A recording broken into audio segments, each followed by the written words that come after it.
কায়ুম ভাইয়ের সালাম দিন,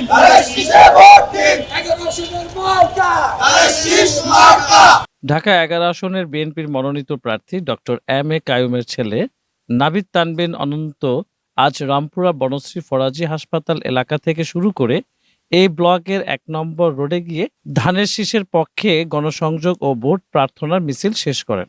এ সময় নাভিদ তানভীর অনন্ত সাধারণ মানুষের কাছে তার বাবার জন্য দোয়া কামনা করেন এবং দেশনেত্রী বেগম খালেদা জিয়া ও ভারপ্রাপ্ত চেয়ারম্যান তারেক রহমানের নির্দেশনায় সবাইকে ঐক্যবদ্ধ হয়ে ধানের শীষ প্রতীকে ভোট দিয়ে জয়যুক্ত করার আহ্বান জানান।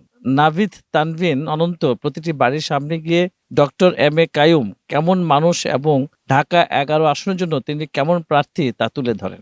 এই সময় সাধারণ মানুষ ও ধানের শীষের সমর্থকেরা ধানের শীষের পক্ষে জয়ধ্বনি দেন।